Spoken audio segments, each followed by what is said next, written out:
Politicians, they make some of the country's biggest decisions. They are subjected to intense scrutiny and criticism. But do our MPs deserve a thank you once in a while? Yes, this morning the Education Secretary is reportedly fighting to keep her job.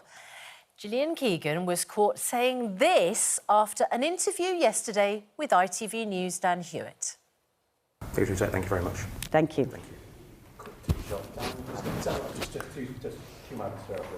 Does anyone ever say, you know what, you've done a good job because everyone else has sat on their and done nothing? No signs of that, no? So does Gillian Keegan have a point? Should we thank our politicians a bit more? Here's what some of you thought. I think everybody deserves thanks when they do a job well, but they're not doing a job well. I don't get thanked for my job, so Why should they? Can't say yes or no because they do a really tough job, and unless you're in their position, you can't really appreciate it how it is. If they've done a good job, yeah. But if they demand praise, that's another story. Everyone does a better job when they're being praised, so perhaps. I think it's their job, so no need to thank. They should be grateful they're in the position they're in, serving the public. I think that's thanks enough. We are joined now by social and political commentator Lynn May, who says politicians are humans too. Let's give them a round of applause. And Theresa May's former advisor, Nero Uwijabo, who says it's ridiculous. MPs' actions have led to public suffering. Nero, really? You're a former advisor to a Conservative Prime Minister. We have a Conservative government, and you don't want to thank them? Well, it's not about thanking them. I think the reality is it's not a good thing when somebody demands a thank you for a job that they're there to do. That's the job you're supposed to do. And I think at a particular time that we're in where the direct actions of politicians have led to much suffering across the country, I don't think it's the right time at all for any politician to be demanding a thank you. So when you heard Gillian Keegan say that yesterday, what was your response? What do you think motivated her to say that? Well, I think, as she said, it's a bit of an off-the-cuff remark, but nevertheless, it betrays a certain kind of impression that a lot of politicians have. When they're seeking election, they go and knock on doors and talk to people and beg for their votes, but that doesn't mean once you're in office, you lord over the people. And I think is an issue where if she had said this in a kind of public way and she didn't, she knew that it would be a problematic thing to say. And I think is up to us, the people, to reward politicians if we want to thank them if we want to. And the most obvious way that people do this is in the ballot box, is to re-elect them for a job well done. What do you think, Lynn? Look, Lynn, I mean, politicians, they shouldn't be asking to be thanked when the schools aren't opening in lots of parts of the country. No, I think we've got this incredibly wrong. She was extremely responsive when it came to what she needed to do with regards to the investigation relating to the schools. And this was supposed to be off of camera. I think many people have been, Gillian, to be honest with you, because we have all experienced frustration, whether you're a stay-at-home mum, whether you're a dinner lady, whether you're a politician, a police officer. We have all had that frustration where we feel we are pulling our weight, but the team is not pulling their weight. So she has absolutely every right to be able to say, well, you know, is there ever a time when we are thanked as a politician? Because we live in the 12th best country in the world in terms of our standard of living. That has to stand for something. That is as a result of some of our politicians. And just because some of the cabinet, the shadow cabinet, have been awful, and I can confirm that they've been awful, seeing everything that's been unfolding, there are many politicians behind the scenes that have been working incredibly hard. And it's like police officers. Why should we allow some negative bad apples to tarnish the entire force? Lynn, the shame should be with politicians. She's in charge of all the schools. She's in charge of education. She was told by this programme in March, by Gavin Hewitt, that there was a problem, potentially 1,466 schools who have this weak concrete. And as far as we can see, she did nothing until last week when she suddenly told a load of schools they had to shut. I mean, how's that doing well? Well, firstly, it wasn't entirely her responsibility. As we know, Rishi has cut the budget for this. So, again, he is the leader.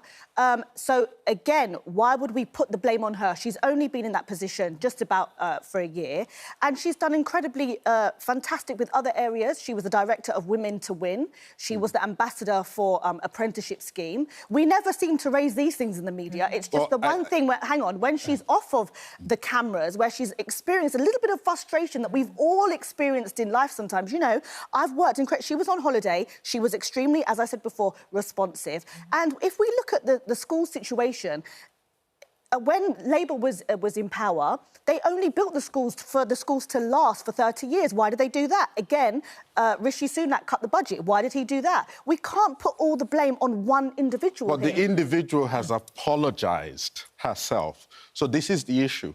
She apologised for swearing, not for the content of what she said, only for swearing. They should apologise for that content, because, you see, the issue is this. The reason she said this thing not on camera.